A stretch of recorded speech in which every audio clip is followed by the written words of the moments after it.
মজিদ এবং দুলাল দুই বন্ধু, দুজনেই ছিল বেকার।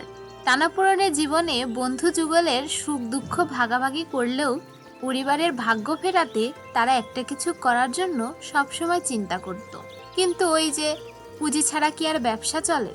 একটা সময় উপায় না দেখে মজিদ বইয়ের বালাজোড়া বিক্রি করে বাজারের মোড়ে চায়ের দোকান দেয়। প্রায় সময় বন্ধুপতি ভালোবাসায় হাবুডুবু খেয়ে দুলাল মিয়া এক দু কাপ চা পান করে টুকটাক সদাইপাতি নিয়ে বাকির খাতায় নাম উঠাতে থাকে। দেখ দুলাল, এমনিতে কাস্টমার পাই না, আর তুই কিনা নিয়ম করে বাকি খায়া যাচ্ছিস। কত টাকা জমে গেছে সেই হিসাব করেছিস? সেই কবে থেকে দিবি দিবি করছিস, টাকা তো আর দিচ্ছিস না। এইভাবে আমি কিন্তু আর বাকি দিতে পারবো না। কত টাকা হয়েছে রে তোর?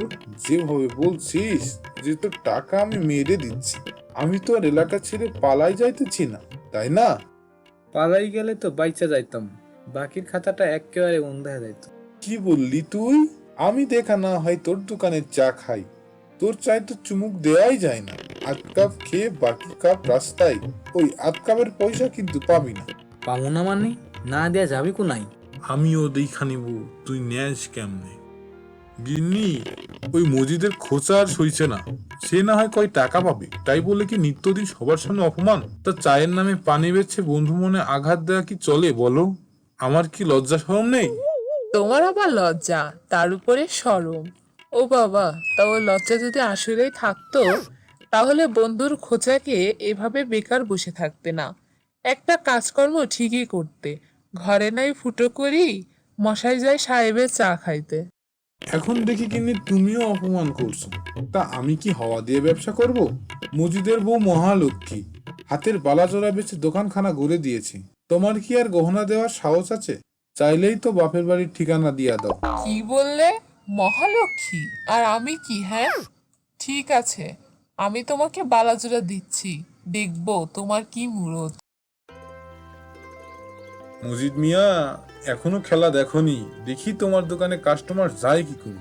আমাকে অপমান করা, এখন ঠেলা বুঝবা কারে কয়। এমন চা বানাবো কাস্টমার সব আমার দোকানে আসতেই থাকবে, আর তুমি নিজেই নিজের নামে দোকানে বাকি খাতা খুলবে। তারপর দুলাল মিয়া গহনা বিক্রির টাকায় মসজিদের দোকানের পাশেই চায়ের দোকান খুলে ফেলল। কিন্তু দোকান খুললে কি হবে? ঝগড়াঝাটিটা এবার যে আরো চরমে উঠল। মজিদ, এক কাপ চা দে, দুধ চিনি একটু বাড়া দিস। দাদা, এ বয়সে তো চিনি খাইলে পটল তুলতে তো সময় লাগবো না। আরে দাদা, আমার দোকানে চলে আসেন, এরকম চা খাওয়াবো, জীবনেও ভুলবেন না। এই লাভু, তুই আমার দোকানের কাস্টমার টাইনা নিতেছিস কেন? দোকানটা না হয় তোর, কাস্টমার তো আর তোর না, তাই না? চলে আসেন তো দাদা। আরে, আমি যে চা বানায়া ফেলছি। ওই চাটা না হয় তুই খায়া ফাল, পয়সাটা না হয় আমি দিয়ে দিব নে। বাহ বাহ, বেশ বেশ, চাটা খুব ভালো হয়েছে রে। বুঝলেন দাদা, একেবারে স্পেশাল চা, অনলাইন রেসিপি। এই রেসিপি কি আর ওই মূর্খ মজিদ জানে? এভাবেই দুলাল কাস্টমার টেনে টেনে তার দোকানে নিয়ে যেতে থাকে, আর তার চায়ের প্রশংসা চারিদিকে ছড়িয়ে যেতে থাকে। চায়ের পাশাপাশি মুদি মনোহরি বেচাকেনাটাও বেশ ভালোই করে যাচ্ছে। অন্যদিকে কাস্টমারের অভাবে মজিদের ব্যবসার অবস্থা আরো খারাপ হয়ে যেতে থাকে। শফিক সাহেব একজন সৎ ও স্বনামধন্য ব্যক্তি। পেশায় ছিলেন সিভিল ইঞ্জিনিয়ার। সরকারি চাকরিতে কোনোদিনও 2 পয়সা ঘুষ তাকে কেউ দিতে পারেনি। কিন্তু ঘুষ না খেয়ে কি আর সরকারি চাকরিতে থাকা যায়? বড় কর্তাদের পকেটে টাকা গুঁজে না দিলে তো ফাইল আর টেবিল থেকে নড়ে না। তাই চাকরি ছেড়ে একটা সময় ঠিকাদারি ব্যবসা শুরু করেন। বেশ সুনামের সাথেই ব্যবসা করছেন। সুনাম সম্পত্তি থাকলেও শফিক সাহেব ছিলেন নিঃসন্তান।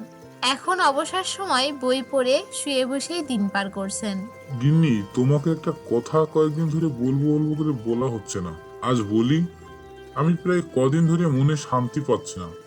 এই যে এত টাকা কামিয়েছি, খরচ করার তো কেউ নেই, আমাদের সময় শেষের দিকে। এই অর্থ করি কি হবে, এটা ভাবলেই কেমন জানি অশান্তি লাগে। কি আর হবে, ব্যাংকে পড়ে আছে, নেবার কেউ না থাকলে সরকারি কোষাগারেই জমা হবে। সেই আবার সরকারি? আমার পরিশ্রমের টাকা আবার ঘুষের হাতে হাত বদল? তাহলে কোনো এতিমখানায় বা গরিব কাউকে দান করে দাও। আমরা মারা যাওয়ার পর সেখানেই না হয় তোমার পরিশ্রমের টাকা ব্যয় হবে, পরকালেও আমরা শান্তি পাবো। পরিশ্রমের সৎ উপার্জনের টাকাটাও যে শেষ বয়সে পেরেশানি দিবে চিন্তাও করিনি। এসব চিন্তা বাদ দিয়ে দূরে কোথাও ঘুরে আসো, মনও ভালো থাকবে, চিন্তাও দূর হবে। সারাদিন তো বাসায় বসে বসে অলস সময় পার করছো। এদিকে মজিদের দোকানের অবস্থা খুব একটা ভালো যাচ্ছে না। তারপরেও মজিদ প্রাণপণ চেষ্টা করে যাচ্ছে, কিন্তু দুলালের সাথে কি আর পারা যায়? দুলাল লাভ লসের চিন্তা ছাড়াই শুধুমাত্র কাস্টমারের মনোরঞ্জনের চিন্তায় ব্যস্ত। বাকির খাতার লিস্টটা যে দিন দিন অনেক লম্বা হচ্ছে, সেদিকে তার কোনো খেয়াল নেই। কি মজিদ ভাই, বসে বসে কয়টা মশা মারলে? আর ওই দেখো দুলালের দোকানে বেচাকেনা কেমন জমবে।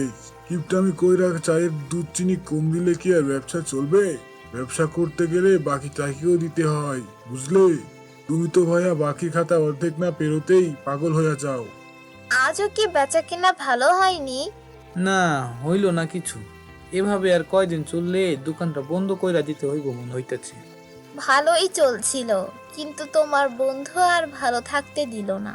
ঠিকই সে ভালো বেচা কিনা কইরা যাচ্ছে, তা তুমি কি তার মতো হইতে পারো না? শোন গিন্নি, কারো ক্ষতি কইরা ব্যবসা করন যায় না। আমি তো বুঝি দুলাল যেভাবে ব্যবসা করতেছে তাতে মনে হয় না ও বেশি দিন টিকতে পারবো। খাজনার থেকে বাজনা বেশি। দেখি কি করা যায়। ভাই সাহেব, এক কাপ চা দিয়েন তো, চিনি একটু কম দিয়েন। দেখে তো মনে হচ্ছে বৈশওয়ালা ভদ্রলোক। আরে স্যার, ওর চা মুখে নিলে গিলবার পারবেন না। দেখেন না দোকানের কি হাল, মানুষ ঠকায়। আমার দোকানে চলে আসেন, আইন করে এক কাপ চা বানাই দিব। না ভাই, আরেকদিন তোমার দোকানে খেয়ে যাব। স্যার, এই নেন আপনার চা। তোমরা পাশাপাশি দোকান, দিকে তো মনে হচ্ছে কোনো মিল মহব্বত নেই। কারণটা কি? সে আর কি বলবো স্যার, আমার এককালের বন্ধু, এখনো বন্ধুই মনে করি। আমরা দুজনই বেকার ছিলাম, গরিব মানুষ। আমার সাথে রাগ কইরা দোকানটা আমার পাশেই দিছে। তা দিক, সমস্যা নাই, আমিও চাই ও একটা কিছু করুক, কিন্তু এই যে ছেলে মানুষই করে, এটাই ভালো লাগে না। তোমার কথায় যা বুঝলাম, বন্ধুর প্রতি তোমার কোনো অভিমান নেই, তুমি ভালো মানুষ। তবে যাই হোক, তোমার চাটা খুব ভালো হয়েছে। তো ভাই, আজকে চলি, আরেকদিন আবার আসবো।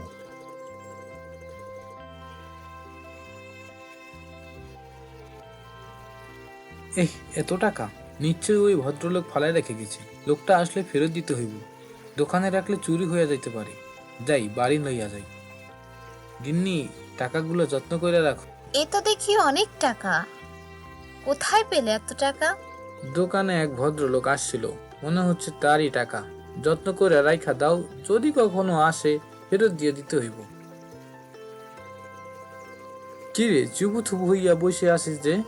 কদিন ধরে শরীর ভালো যাইতেছে না। দোকানের কি হাল? এই শরীর নিয়ে দোকানে না এলেও তো হইতো। এদিকে দুলালের শরীর আরো খারাপ হতে থাকলো।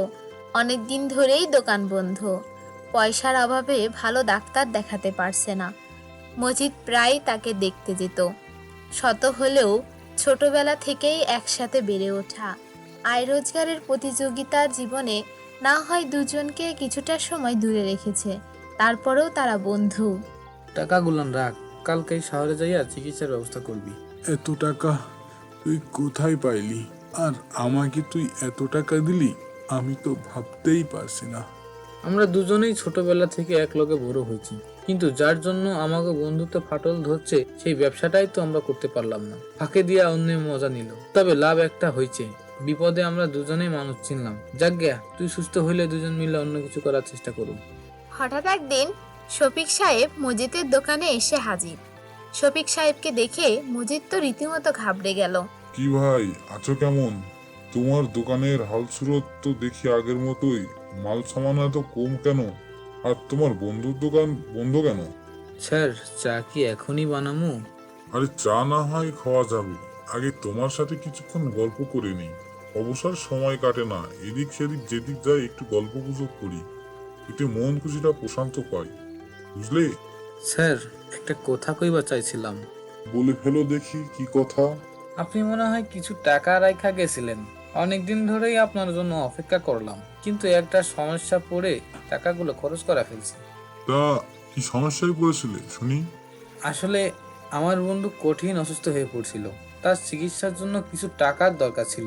আমরা দুজনেই গরিব মানুষ, উপায় না দেখে আপনার টাকাগুলোই আমি তাকে দিয়ে দিছি। এটা ঠিক, আমার কিছু টাকা হারিয়েছিল। দেখো ভাই, আমার অনেক সম্পত্তি, কিন্তু এই সম্পত্তি ভোগ করার মতো কেউ নেই।